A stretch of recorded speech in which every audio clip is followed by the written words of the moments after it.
नमस्कार, सुनीताज किचन मराठीमध्ये आपलं स्वागत आहे। आज मी तुम्हाला हिरव्या मिरच्याचं लोणचं कसं बनवायचं ही रेसिपी सांगणार आहे। चला तर आता रेसिपीला सुरुवात करू। हे बघा, आपल्याला मिरचीचं लोणचं तयार करायचं आहे। ही जी मिरची आहेत ना, ही स्वच्छ मी धुवून घेतलेली आहेत आणि कोरड्या कपड्यावर मी टाकून कोरड्या करून घेतलेल्या आहेत। आणि नंतर हे कसं करायचं आपल्याला, ही जी मिरची आहेत ना, ही देठ वगैरे काही काढायचं नाही, आपल्याला असंच चिरून घ्यायचे आहेत। आणि शक्यतो कसं मिरची आणली ना आपण मार्केटमधून, स्वच्छ धुवून घ्यायचं आणि कोरड्या कपड्यावर कोरडं करून घ्यायचं। आणि जर समजा पाणी वगैरे ह्याच्यात राहिलं ना, आपण जर मिरची चिरली तशी, तर लोणचं आपलं खराब होऊ शकतं। त्यासाठी शक्यतो कोरड्या करून घ्यायच्या मिरच्या धुवून। आणि हे 3 लिंबू घेतलेले आहेत मध्ये टाकण्यासाठी, हे पण स्वच्छ धुवून मी कोरडे करून घेतलेले आहेत। चला आता हे चिरून घ्यायचं। शक्यतो कोणी चाकून चिरतंय, पण मला विळीचं सोपं वाटतंय, कारण हे मी माझ्या जास्त मिरची आहेत त्याच्यामुळे मी विळीनं चिरत आहे। हे का आता कसं चिरायचं मी तुम्हाला सांगते। हे बघा, हे असे फाकं करायचे, असं करायचं विळीनं, हे असं करून घ्यायचं। अशी मधातून चिरून घ्यायच्या शक्यतो मिरच्या। आणि जास्त तिखट नाही घ्यायच्या मिरच्या, थोड्या सपकच मिरच्या घ्यायच्या आणि ताज्या घ्यायच्या। हे बघा, अशा मिरच्या चिरून घ्यायच्या।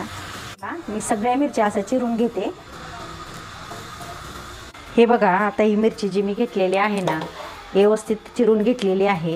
हे तुम्हाला सांगितले की असे 2 फाकं करून घेतलेले आहेत। हे बघा, असे 2 फाकं करून घेतले आहेत। प्रत्येक मिरचीचे मी करून घेतलेले आहेत। हे 1 किलो मिरची आहे आणि 3 लिंब घेतलेत। हे 3 लिंबू घेतलेत मी। आता ही लिंबूची मी 4 फाकं करून घेते। बघा, असे लिंब मी चिरून घेतलेले आहेत। ही 1 वाटी मोहरी घेतलेली आहे मी, 1 वाटी मीठ घेतलेलं आहे, 2 चमचे जिरे घेतलेले आहेत, 1 चमचा मेथी घेतलेली आहे मी। हळद हे जे आहे ना, पोह्याच्या चमच्याने मी 3 चमचे घेतलेली आहे हळद।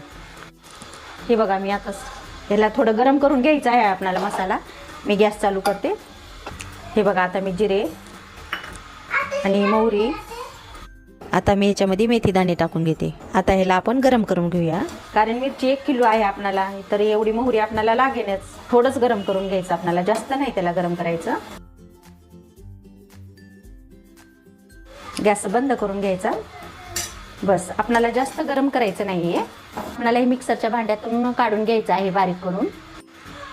आता आपल्याला हे मिक्सरमधून सगळं काढून घ्यायचं आहे। हे बघा, एकदम मी आता हे करून घेतलेलं आहे, असं बारीक झालेलं आहे। हे बघा, पाहू शकता, जास्त बारीक पण नाही जास्त मोठं पण नाही, असं करून घ्यायचं आपल्याला। आता थोडं तेल गरम करून घ्यायचं आहे।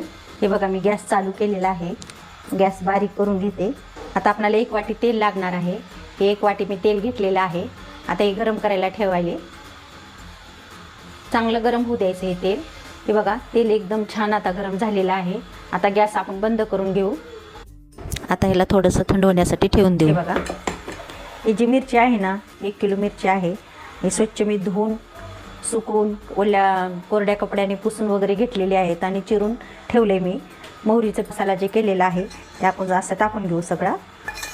हे बघा, असं मिक्स करून घ्यायचं, चौकड असं मिक्स करून घ्यायचं। हे 1 वाटी मी काढून घेते। हे तेलात टाकायचं आहे आपल्याला 1 वाटी, बाकीचा सगळा मी याच्यात टाकून घेते। माझी मिरची 1 किलो आहे। 1 किलो मिरचीप्रमाणे मी 1 वाटी मीठ टाकत आहे। तुम्ही तुमची मिरची जेवढी असेल तेवढी चवीप्रमाणे तुम्ही मीठ टाकू शकता।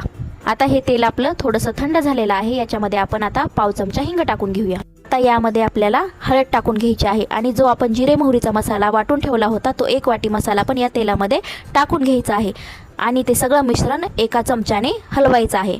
आणि आता हे तेल पूर्णपणे आपल्याला थंड होण्यासाठी बाजूला ठेवून द्यायचे आहे। हे बघा, एकदम आता हे मसाला टाकलेला आहे। हे बघा, आता हे जे तेल आपण गरम केलेलं होतं हे आता थंड झालेलं आहे। आता ह्याच्यात टाकून घेऊ आपण आणि मिक्स करून घेऊ। नक्की तुम्ही करून बघा, ही रेसिपी तुम्हाला खूप आवडेल आणि चवीला पण एकदम छान आहे। करून बघा आणि सोपी आहे। आता मी सगळं हलवून घेते, असं मिक्स करून घेते, कारण आमच्या घरात सगळ्यांना मिरचीचं लोणचं आवडते। त्याच्यासाठी मी 1 किलोचं मिरचीचं लोणचं केलेलं आहे। हे जे लिंबू आहेत मी चिरून ठेवलेले ते पण आपल्याला टाकून घ्यायचे आहेत। लिंबूमुळं कसं जास्त थोडे तिखट जरी असेल मिरची, तिखट लागणार नाही, काय नाही, आणि चवीला पण एकदम छान लागते। मिरची खाताना थोडं आंबट थोडं तिखट अशी मिरची लागते। हे बघा किती छान झालेलं आहे। हे आता तुम्हाला जे कोरडं कोरडं वाटते, असं सुटसुटीत असं वाटतंय, पण हे कसे 2 दिवसाने ह्याला पाणी फुटलं जाते. मीठ टाकलेलं असल्यामुळं का नाही पाणी ह्याला नक्कीच फुटतंय आणि आपली मिरची असते मुरून येते. 2 दिवसात 3 दिवसात तुम्हाला लोणचं खाण्यासाठी तयार होते. हे 3 लिंबू आहेत आणि तुम्हाला जर जास्त टाकायचे असेल तर तुम्ही जास्त पण टाकू शकता. हे आता मी 3 टाकलेले आहेत. हे बघा, तुम्हाला आणखीन ह्याच्यामध्ये 2-4 लिंबू टाकू शकता. तुम्ही रस पिळून टाकू शकता किंवा लिंबू टाकू शकता, तसं काही नाही.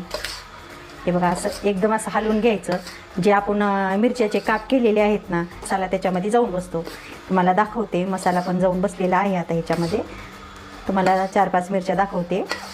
हे बघा, ह्याला घालायची किंवा भरायची गरजच नाही. मिरचीमध्ये मसाला असा भरायची गरजच नाही. हे बघा, सगळा मसाला असा बसला जातो आणि एकदम मिरची चवदार आणि चविष्ट, खायला पण छान. नक्की तुम्ही करून बघा. असं हलवत राहायचं थोडं 1-5 मिनिट आणखीन आणि भरणीमध्ये मिक्स करून ठेवून द्यायचं. तुम्ही काचेच्या भरणीमध्ये ठेवू शकता किंवा प्लास्टिकची भरणी असेल तुमच्या घरी तर तुम्ही प्लास्टिकच्या पण भरणीमध्ये ठेवू शकता. हे बघा, एकदम छान झालेली आहे. मस्त वास पण एवढा सुगंध येतो आहे बस. आणि तुम्ही नक्की करून बघा. रेसिपी आवडली असेल तर व्हिडिओला लाईक करा आणि असेच नवनवीन पदार्थ पाहण्यासाठी सुनीताज किचन मराठी या यूट्यूब चॅनलला सबस्क्राईब करून बेल आयकॉनला क्लिक करा. धन्यवाद.